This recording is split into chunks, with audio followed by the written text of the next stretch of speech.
শুভেচ্ছা নিন। এই মুহূর্তে আপনাদের সামনে কথা বলতে চাই, কোনোভাবে আওয়ামী লীগকে দাবিয়ে রাখা যাচ্ছে না, এই প্রসঙ্গটি নিয়ে কথা বলবো। সত্যিকার অর্থে আজকে আওয়ামী লীগ পতনের 16 মাস পরে এসে বাংলাদেশে এটা একটা স্পষ্ট বিষয় হয়ে দাঁড়িয়েছে যে বাংলাদেশের রক্ষা করতে পারে, বাংলাদেশের ইতিহাস, ঐতিহ্য সব কিছু রক্ষা করতে পারে শুধুমাত্র আওয়ামী লীগ। কোনোভাবে দাবিয়ে রাখা যাচ্ছে না। আমার এই মুহূর্তে এ কারণেই মনে পড়ছে যে গতকাল 10ই নভেম্বর শহীদ নূর হোসেন দিবস গেল। আমি বিএনপি বলুন বা জামাত তো বাংলাদেশের গণতন্ত্র, বাংলাদেশের স্বাধীনতা, বাংলাদেশের মুক্তিযুদ্ধ এগুলোর থেকে তো যোজন যোজন দূরের একটি রাজনৈতিক দল জামাত। এনসিপি সেটা তো চিলড্রেন পার্টি। চিলড্রেন পার্টিকে দিয়ে তো কখন কি করতে হয় সেটাও আশা করি না। কিন্তু বিএনপি, ভাই বিএনপি, বাংলাদেশের এত মানুষ বিএনপি করেন, সেই বিএনপিরও গতকাল নূর হোসেন দিবস পালন করা আমরা দেখলাম না। যাই হোক, সব কিছু মিলিয়ে আর আওয়ামী লীগ কেন পালন করবে? আওয়ামী লীগ তো আসলে নেই, আওয়ামী লীগ তো নিষিদ্ধ করে রেখেছেন আপনারা। কিন্তু তারপরেও আওয়ামী লীগ পালন করছে তাদের নিজেদের দাবি আদায়, নিজেদের ভূমি আদায়, নিজেদের ভূমির, নিজেদের মাটির অধিকার আদায়ের পরেই নিশ্চয়ই নূর হোসেন দিবসও পালন করবে। গত বছর করতে গিয়েছিল না নূর হোসেন দিবস আওয়ামী লীগ পালন করতে? তখন আওয়ামী লীগ আজকে যে অবস্থায় আছে, যে শক্তিতে আছে, তখন সদ্য পতন হওয়ার পরে আওয়ামী লীগের নেতাকর্মীরাও দিশেহারা ছিল। এখন কিন্তু অনেকটা সংগঠিত হয়ে এসছে, অনেকটা গুছিয়ে এসছে, যার কারণে আওয়ামী লীগ কিন্তু আস্তে আস্তে ভেসে উঠছে। কদিন পরে হয়তো আওয়ামী লীগ ছাড়া আর কিছু দেখা যাবে না। কারণটা হচ্ছে এই যে গত 16 মাসে যে অনাচার অত্যাচার হয়েছে, ইউনূস সরকারের ক্ষমতায়, আর রাজনৈতিক গুন্ডাবাজি, হুন্ডাবাজি, তাণ্ডববাজি করছে বিএনপি, জামাত এবং এনসিপি নামধারী কিছু গুন্ডা। আজকে যদি হঠাৎ করে ইউনূস সরকারের পতন হয়, ধরুন আজকে পতন হয়ে গেল, কারণ যে কোনো সময় পতন হতে পারে। আওয়ামী লীগের যে 5 আগস্ট পতন হয়েছিল, সেই পতনটা কি জানতেন? কেউ জানতো না। ওই দিন সকালেও কেউ জানতো না। হঠাৎ করে পতন, আওয়ামী লীগ নেতারা দিশেহারা। আজকে ইউনূসের পতন হলে কি হবে? আপনি সেই সিনারিটা, সেই দৃশ্যটা আজকে এই যে বিএনপির নামে, জামাতের নামে যারা দাপিয়ে বেড়াচ্ছে, এরা কি পালাবে নাকি পালাবে না? ভাই, পুরোটা আওয়ামী লীগের দখলে আসবে কি আসবে না মাঠ? অবস্থাটা কিন্তু তেমন। ক্ষমতায় বিএনপি থাকা লাগবে না, ক্ষমতায় জামাত থাকা লাগবে না। বিএনপি জামাত নির্বাচন না করে এখন ক্ষমতাসীন দলের মতো ভূমিকা পালন করছে। ক্ষমতাসীন দলের চাঁদাবাজরা, গুন্ডারা চাঁদাবাজি গুন্ডামি যে করে বেড়ায়, সেই গুন্ডামি চাঁদাবাজির পুরো লাইসেন্স নিয়ে বিএনপির লোকজন, জামাতের লোকজন, এনসিপির লোকজন করে বেড়াচ্ছে, তদবির বাণিজ্য করে বেড়াচ্ছে। তো কাজে ইউনূস চলে যাবে, পালাবে কারা? ইউনূসের রাজনৈতিক উইং কোনটা? ইউনূসের রাজনৈতিক উইং হচ্ছে বিএনপি, জামাত, এনসিপি, এরা। এমনকি ওয়ান ম্যান পার্টির লোকজনও ইউনূসের পলিটিক্যাল উইং। গণসংহতি আন্দোলনের জোনায়েদ সাকি, এই জোনায়েদ সাকি ছাড়া কাউকে চেনেন না।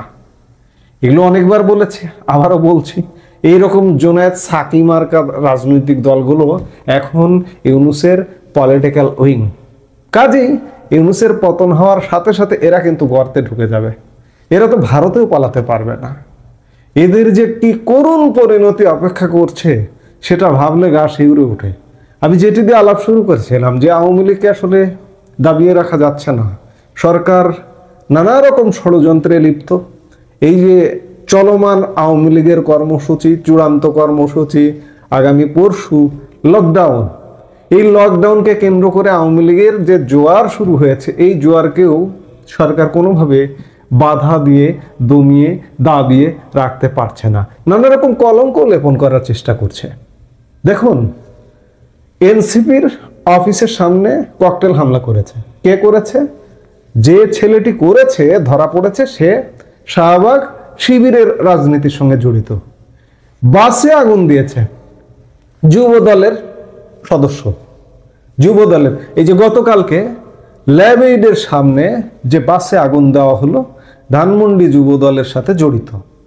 এবং কোন বাসে আগুন দিল দেখুন, বাসে আগুন দিল হচ্ছে একটি বেসরকারি বিশ্ববিদ্যালয়ের একটা বাসে।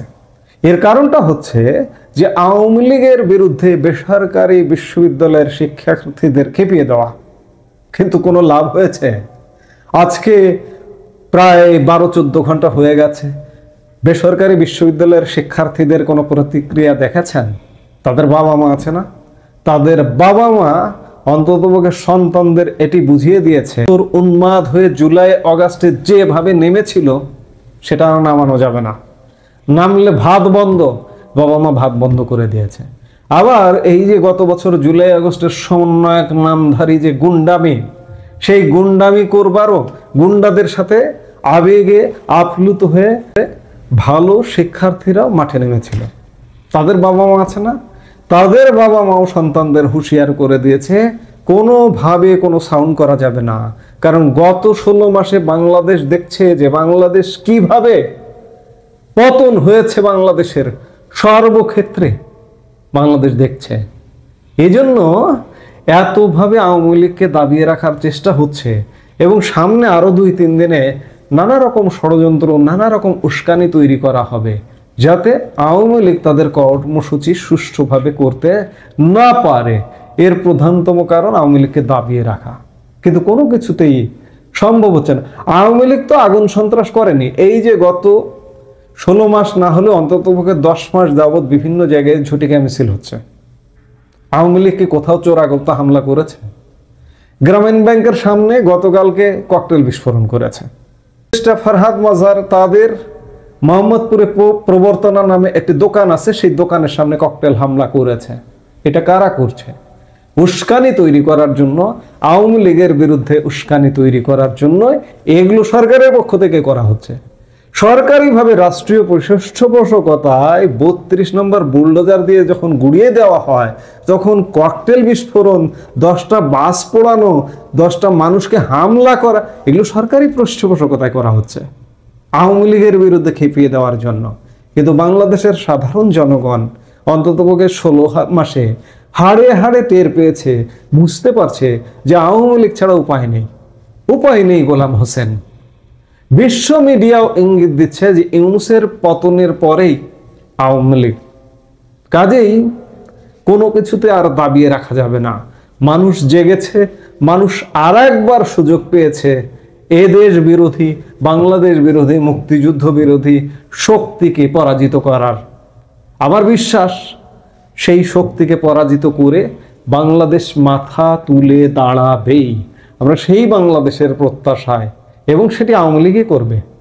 আওয়ামী লীগের অনেক ভুল ভ্রান্তি আছে, এটিও অস্বীকার করব না, কিন্তু সকল ভুল ভ্রান্তি ত্যাগ করে আওয়ামী লীগই বাংলাদেশকে এই হায়নাদের হাত থেকে মুক্ত করবে। এছাড়া আমাদের বাঁচার উপায় নেই।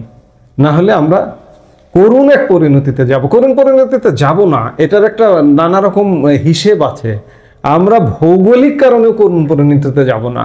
আমরা যদি যেতেও চাই, আমাদেরকে যেতে দেওয়া হবে না। অবস্থাটা এরকম। কাজেই আওয়ামী লীগকে দাবিয়ে রাখা যাবে না।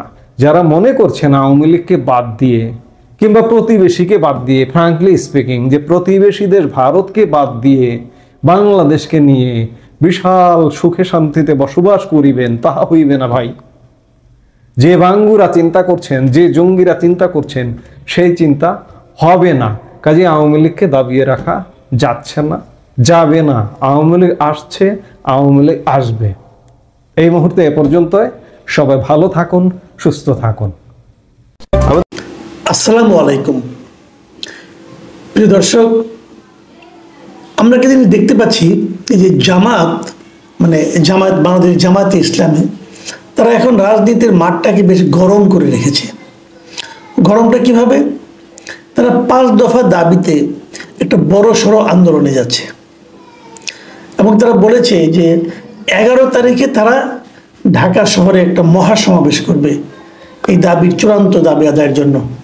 এবং 11 তারিখের মধ্যে যদি তাদের দাবি মেনে নেওয়া না হয়, 5 দফা দাবি মানা না হয়, তাহলে ঢাকা শহরের ভিন্ন চিত্র হবে। এই ধরনের একটা, আমি এটাকে হুমকি বলবো, এই ধরনের একটা হুমকি দিয়েছেন জামাতের সেক্রেটারি জেনারেল। আর জামাতের যে নায়েবে আমির, তার কথাটা খুব ইন্টারেস্টিং। উনি ইদানিং বেশ ইন্টারেস্টিং শব্দ ব্যবহার করেন।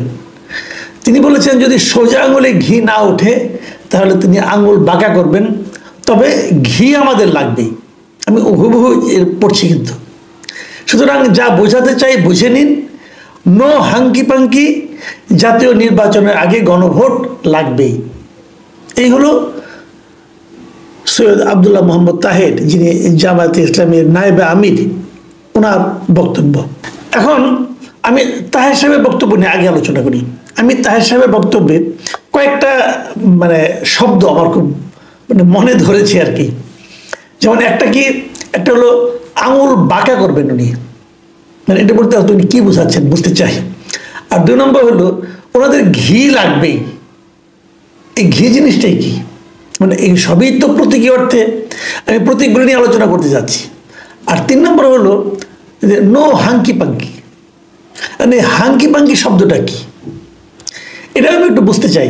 আমরা ছোটবেলায় দেখেছিলাম যে আমরা অনেক সময় বলতাম, ফান করে বলতাম, বন্ধু বান্ধবের কাছে বলতাম